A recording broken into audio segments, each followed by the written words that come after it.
할렐루야.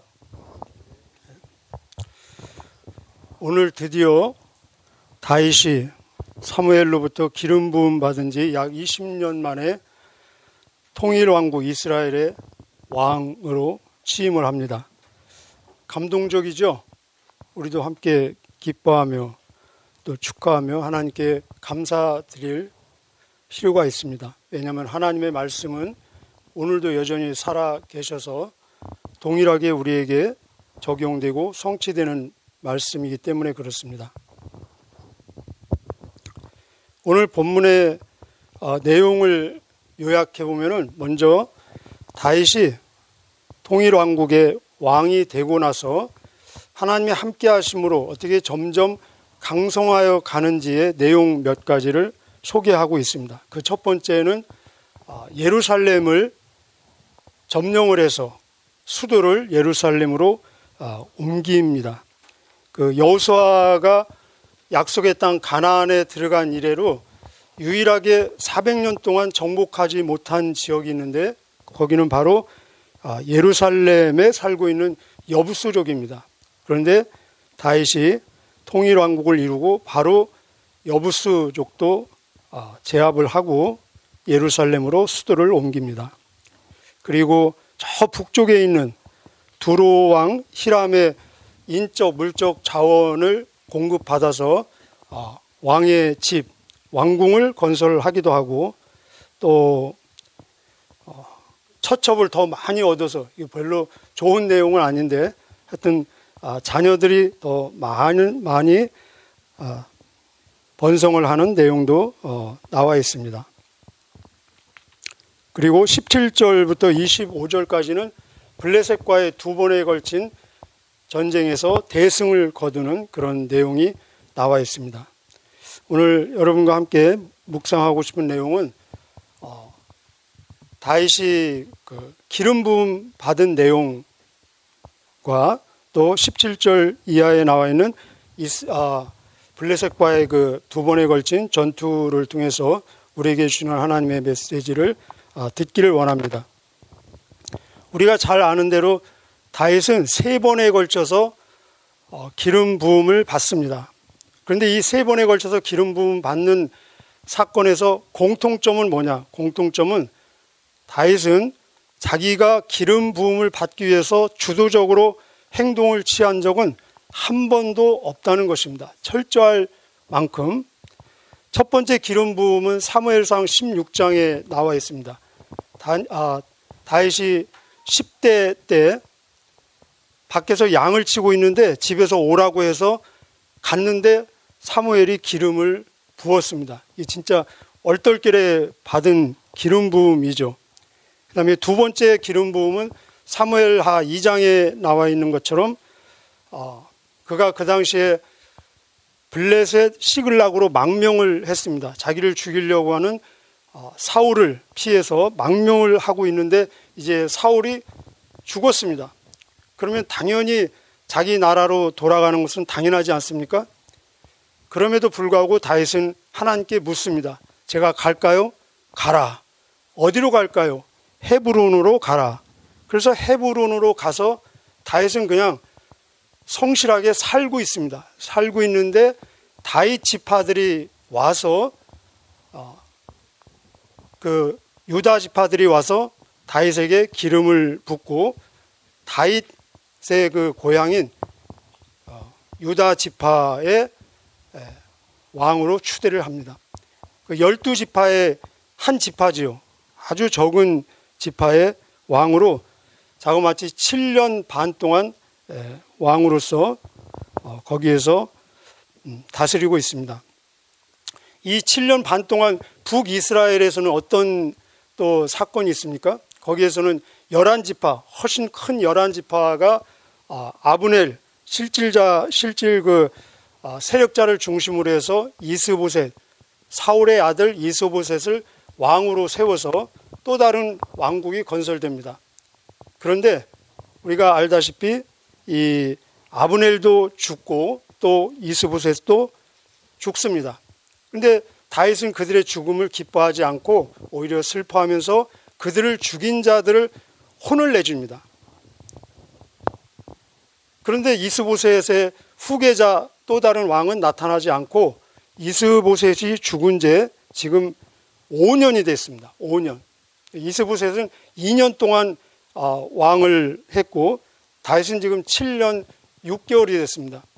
이 말은 약 5년 이상을 북이스라엘은 거의 무정부 상태이고 무방비 상태라는 것입니다. 다윗이 맘만 먹으면은 그 북이스라엘에 가서 접수만 해도 그는 전체 통일 왕국의 왕이 얼마든지 될 수 있는 그런 상황임에도 불구하고 다윗은 자기의 자리를 지키고 있습니다.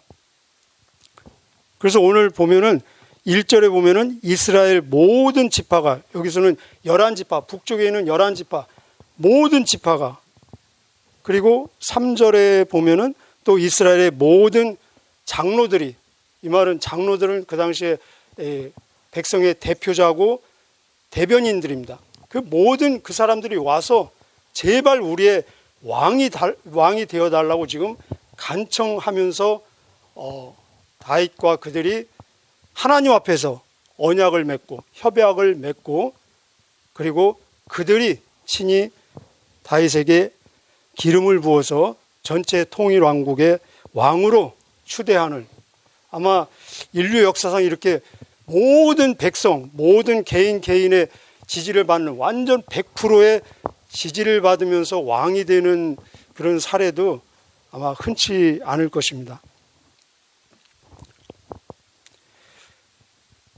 다윗은 기다렸습니다. 하나님의 때를 철저히 기다렸습니다.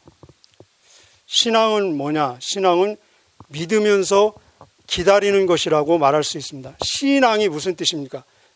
믿을 신자에 우러러 볼 앙자입니다. 글자 그대로 믿고 기다리는 것입니다. 믿는 것과 기다리는 것은 함께 갑니다. 우리가 믿지 못하면 기다릴 수 없고, 기다리지 못한다는 것은 결국은 믿지 못한다는 것입니다. 결국은 하나님의 말씀이 문자적으로 성취되어지는 20년 만에 그 3번에 걸쳐서 기름 부음 받는 사건을 역대상 11장 3절 동일한 내용을 소개하면서 거기서 해석하기를 하나님께서 사무엘을 통해서 하신 말씀이 이루어졌다, 이렇게 해석을 하고 있습니다. 그렇습니다. 오늘도 하나님의 말씀은 살아있고 역사하시면서 천지는 변하지만 내 말은 변하지 않을 것이다 라는 예수님의 말씀이 그대로 성취되어지는 줄 믿습니다. 이 다윗이 취한 태도를 통해서 우리가 적용하고 배울 수 있는 내용은 기다림. 철저하게 하나님의 일하심을 기대하며 목도하며 기다림. 그러나 동시에 기다림은 지체하는 것이 아니라는 것입니다. 우리 북이스라엘 사람들이 어떻게 행동했나? 이 1절에 이스라엘 모든 지파가 내려왔고 3절에는 이스라엘 모든 장로들이 내려와서 다윗에게 우리의 왕이 되어 주십시오 하고 간청하면서 다윗이 그들의 왕이 될 당위성, 정당성 3가지를 지금 제시하고 있습니다. 1절, 2절에 보면 첫째는 우리는 권력이다. 우리는 남이 아니다. 그런 얘기죠. 두 번째는 다윗은 옛날부터 사울이 왕일 때부터 당신은 우리의 지도자였다. 특별히 군사적인 그런 싸움에 있어서 탁월한 지도력을 발휘하고 우리를 많은 위기로부터 구원해 주었다. 그들은 약 20년 전에 다윗이 골리앗을 무찌르는 그 사건 기억하지 않겠습니까? 그리고 그 위에도 사울이 죽이려고 하기 전까지는 이 이스라엘의 군대 장관으로 여러 전쟁을 승리로 이끈 그런 사건들이 있습니다. 그들은 그 사건들을 잘 기억하고 있을 것입니다. 그리고 더 중요한 것은 바로 하나님께서 당신을 우리의 목자로 그리고 주권자로 하나님의 왕권을 위임받아서 대행하는 대행자로 우리 위에 세우셨다라고 그들이 고백하고 있습니다. 바로 사무엘이 다윗을 왕으로 안수한 것을 그들은 기억하고 있다는 것입니다.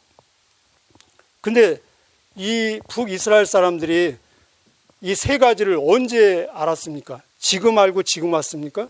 그렇지 않습니다. 오래전부터 이것은 알고 있는 사실임에도 불구하고 그들은 이렇게 해도 안 되고 저렇게 해도 안 되고 완전히 무방배, 무정부 상태에 직면했을 때 모든 인간적인 수단, 방법들이 다 차단되고 절벽에 부닥쳤을 때 이들은 다윗에게 찾아왔다는 것입니다. 이들은 지체했습니다. 우리도 그런 경우 있지 않습니까? 머리로는 하나님의 뜻, 나를 향하시는 하나님의 뜻을 머리로는 잘 알고 있으면서도 그 하나님의 뜻을 실천하기 위해서는 지금 상황을 바꿔야 되고 수정해야 되고 또 뭔가를 내가 지금 가지고 있는 것을 내려놔야 될 그런 번거로움, 불편함, 손해보는 것 같기 때문에 미루는 경우가 얼마나 많이 있습니까? 그러다가 모든 상황이 다 차단되고 절벽에 부닥칠 때 어쩔 수 없이 천부여 의지 없어서 두 손 들고 옵니다. 받아주옵소서. 이런 경우가 있을 수 있다는 거죠. 이들은 지체했습니다. 다윗은 기다렸고 이들은 지체했다는 것입니다. 지체하지 말아야 될 것을 지체하지 말고 기다려야 될 것을 기다리는 것이 신앙의 힘이다라고 말할 수 있습니다. 오늘 우리 하루를 살면서 내가 지체하지 말아야 될 것은 무엇인가? 또 내가 믿음으로 기다려야 될 것은 무엇인가? 한번 묵상하면서 또 하나님의 지혜를 구하는 하루가 되었으면 좋겠습니다. 17절부터 25절까지는 블레셋과의 두 번의 전투에 있어서 아주 대승을 거두는 그런 사건입니다. 블레셋이 왜 쳐들어왔을까? 물론 이유가 여러 가지가 있겠지만 한때는 다윗이 자기 나라에 망명을 해서 이 블레셋 입장에서는 사울 왕을 견제하는 수단으로 다윗을 사용했습니다. 그런데 오늘 보니까 사울 왕의 후계자로 왕이 되어서 오히려 그들에게 위협이 되지 않겠습니까? 그래서 다윗을 체포하려고 그들이 지금 공격해 온 것입니다. 다윗이 먼저 공격한 것이 아니라 그들이 공격을 해와서 지금 방어를 해야 될 입장이기 때문에 나가서 싸우는 것은 너무나 당연하지 않습니까? 이렇게 너무나 당연해 보이는, 우리말로 뻔해 보이는 상황임에도 불구하고 다윗은 또 하나님께 묻습니다. 제가 갈까요? 올라갈까요? 하나님이 올라가라. 또 묻기를 그들을 내 손에 넘기겠습니까? 이게 무슨 말입니까? 이기게 해주시겠습니까? 귀엽죠? 그죠? 다윗이. 그래서 하나님이 기분이 굉장히 좋으셨던 것 같습니다. 내가 반드시 블레셋 사람을 내 손에 넘기리라. 그래서 그들이 완전히 물이 흩어지는 것처럼 완전히 초토화돼서 대승을 거둡니다. 그러면 블레셋이 뭔가 눈치를 채고 이제 단념을 해야 되는데 다시 정비를 하고 2차에 걸쳐서 더 큰 부대를 이끌고 또 재차 침공하는 것을 볼 수 있습니다. 사실 다윗은 블레셋 킬러입니다. 첫 번째도 이겼고 사실은 뻔히 이길 것을 예상하면서 하나님께서 가라, 이기게 해주겠다, 이런 경험이 있지 않습니까? 그냥 갈 수 있을 수도 있는데 두 번째도 역시 다윗은 여쭈었다는 것입니다. 또 물었습니다. 또 물으니까 이번에는 처음에는 올라가라 했는데 두 번째는 이번에는 올라가지 말고 뒤로 가서, 뒷장으로 한번 넘어가 보실까요?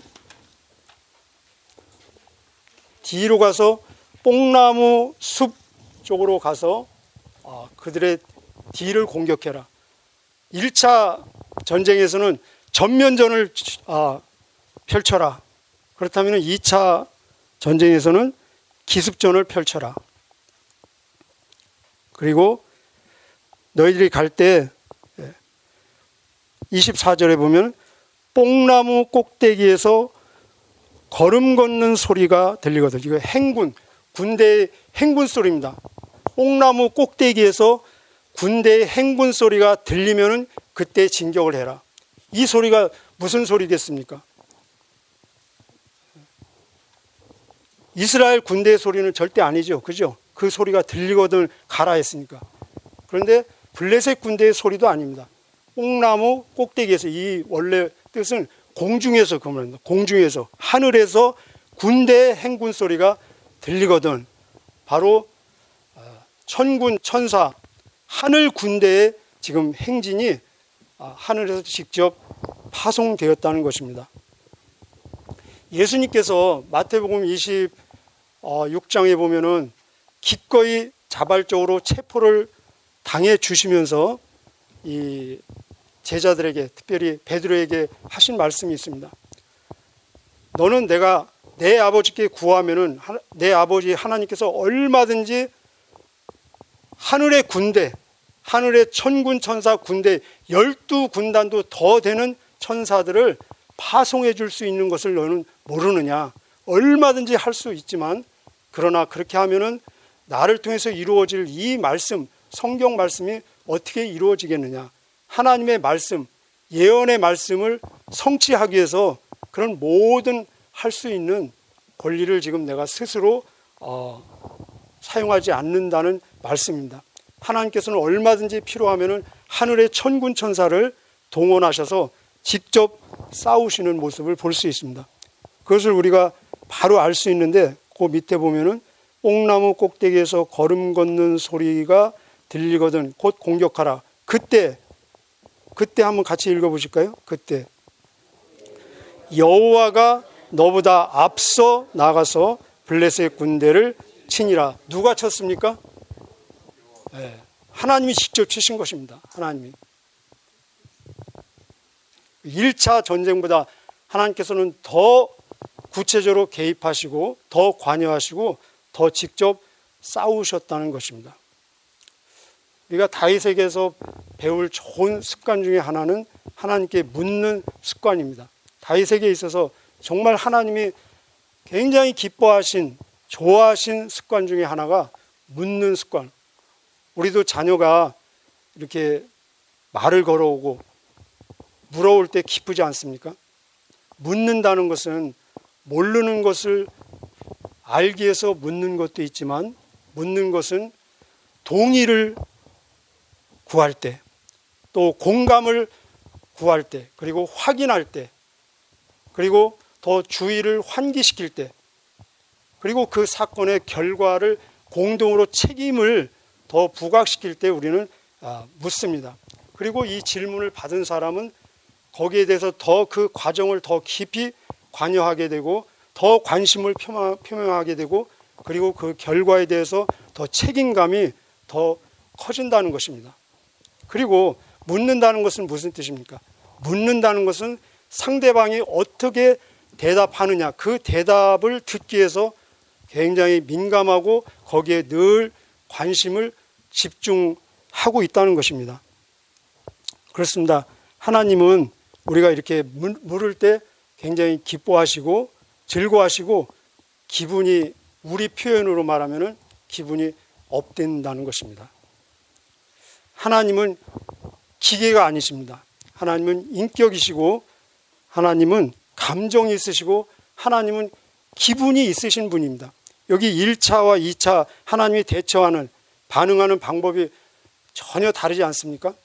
1차에는 전면전을 하라, 2차에는 기습전을 하라, 또 2차에는 뽕나무, 아주 우리가 정말 상상할 수 없는 뽕나무 뒤로 가가지고 하늘에서 이 군대들의 행진 소리가 나면은 그때 진격하라 하고, 겉모습으로는 사람이 싸우는 것처럼 보이지만 사실 그 보이지 않는 세계에서는 하나님이 직접 싸우는 모습을 볼 수 있습니다. 마치 모세가 손을 들면은 여호수아가 이기고, 사람 눈에는 여호수아가 이기는 것처럼 보이지만 보이지 않는 세계에서는 그 기도를 통해서 하나님이 직접 싸우시는 그 아말렉과의 전투에서 비슷한 모습을 우리는 보고 있습니다. 자, 이렇게 다윗이 점점 강성해지고 하나님 나라를 확장해 갈 수 있는 비결이 무엇입니까? 우리 여러 차례 지금 듣고 있습니다. 10절 한번 보실까요? 10절 같이 읽을까요? 10절 시작. 만군의 하나님 여호와께서 함께 계시니 다윗이 점점 강성하여 가니라. 만군의 이 만군에는 올마이티 전능하신, 천지를 창조하신 전능하신의 의미와 또 군사적인 용어입니다. 싸우시는, 전쟁하시는, 전쟁의 주인 되시는. 그래서 전쟁할 때 특별히 이 만군의를 많이 쓰고 있습니다. 만군의 하나님 여호와께서 함께 계시니 임마누엘. 하나님께서 여호수아에게 사명을 주시면서도 동일한 말씀을 주고 계십니다. 내가 모세와 함께 있었던 것처럼 너와도 함께 하리니 평생에 너를 능히 대적할 자가 없느니라.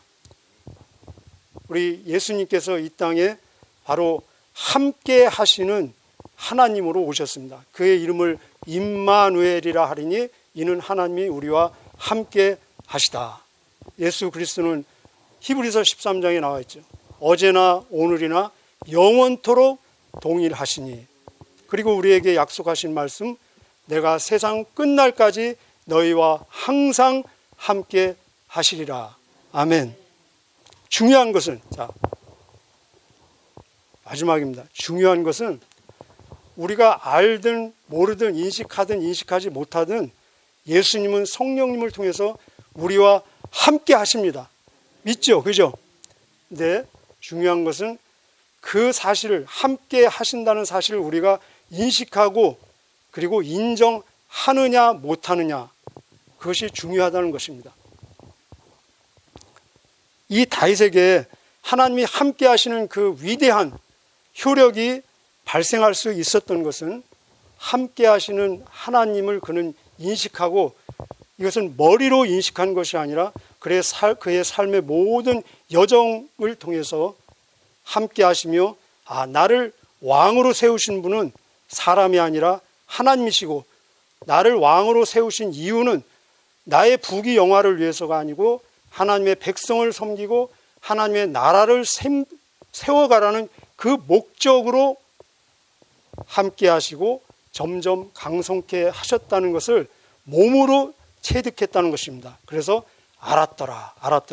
12절, 우리에게 중요한 것은 12절입니다. 12절을 함께 보실까요? 12절 시작. 다윗이 여호와께서 자기를 세우사 이스라엘 왕으로 삼으신 것과 그의 백성 이스라엘을 위하여 그 나라를 높이신 것을 뭐 했더라요? 알았더라. 20년 동안, 그 전에도 알았을지 모르겠어요. 적어도 20년 동안 그 고난과 역경과 그런 환난, 그런 이 시련의 훈련의 과정을 통해서 몸으로 체득된 지식이라는 것입니다. 그렇습니다. 오늘도 우리 예수님께서는 하나님의 백성들을 섬기고 또 하나님 나라를 세우라고 우리와 함께 하시고 우리를 점점 강성케 가시고 계십니다. 그것을 우리는 몸으로 체득하고 몸으로 또 익혀가는 오늘 한 날이 되었으면 좋겠습니다. 축복합니다. 우리가 이 호주머니에 100만 원이 있습니다. 100만 원이 있어도 모르면은 호주머니에 100만 원이 있는 채 하루 종일 쫄쫄 굶을 수가 있습니다. 알아야 되겠죠. 우리 12절 읽고 함께 기도하시겠습니다. 12절 시작. 다윗이 여호와께서 자기를 세우사 이스라엘 왕으로 삼으신 것과 그의 백성 이스라엘을 위하여 그 나라를 높이신 것을 알았더라. 기도하시겠습니다. 하나님 아버지, 우리도 알게 하여 주옵소서. 몸으로 체득하게 하여 주옵소서.